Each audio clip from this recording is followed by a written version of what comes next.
ඔන්න මගේ වැඩ වගේකට මම මස්කට් ඉඳලා සලාලා යන්න තීරණය කරා. මෙන්න මේ ෆ්ලයිට් එකේ තමා ගියේ සලාම් එයාර්වේස්. දවල් 2:30 තමයි ෆ්ලයිට් එක තිබුණේ මස්කට් ඉඳලා. ඔන්න අපි යන්න පිටත් වුණා.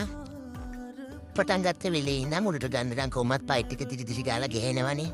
ඒ අතර තවත් ෆ්ලයිට් එකක් එනවා. ඈතින් ලස්සන ෆ්ලයිට් නවත්තලා තියෙනවා. පේනවනේ තියෙන ජෙට්. පෞද්ගලික ජෙට් යානා කීපයක්ම දැව ගන්න හම්බුණා. ඔන්න ඉතින් උඩට ගත්තාම මස්කට් පුරාවට හැමතැනම පේනවා. මස්කට්ක පව කරගෙන යනකොට ලස්සන කඳු වැටි තියෙනවා. හරිම ලස්සනයි. අවුරුදු ගානක් මේ කඳු වැටිවල කිසිම මිනිහෙක්ගේ පාද සලකුණක් තිබෙන්නේ නැති වෙති කියලා. ඈතින් අර පේන්නේ ඔය සිටි එකනේ.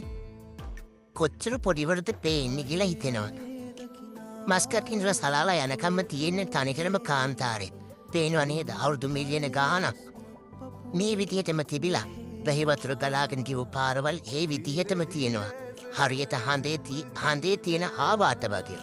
උල්කා පාත වැටිලා වගේ. කිසිම ගහක් කොළක් දකින්නටවත් ලැබෙන්නේ. සලාලා ලං වෙනකොට ඔන්න චූටි ගස් 1 2 දකින්න හම්බ වෙනවා. ඒ අතර වාඩි ගලන් ගියපු තැන්වල නම් ලොකුවට දෙවන්ත ගස් තියෙනවා. ඔන්න සලාලා ලං වෙනකොට ලස්සන දූවිලි වැල්ලක් වගේ වලාකුළු තිබුණා. ඒ විතරක් නෙමේ ගස් කොළන් කොළ පාට පේන්න පටන් ගත්තා. සලාලා වලට ආවම තමා දැක්කේ හරිම චූටි එයාපෝට් එකක් තියෙන්නේ. නමුත් හරි ගියුනේ. ඔන්න හොමානේ ආවේසේ ෆ්ලයිට් එක උදගන්න ලැබුණා. සලාලා වල තියෙන පොල් ගස් දැක්කම හිතෙනවා මේ අපේ ලංකාව වගේමයි නේද කියලා.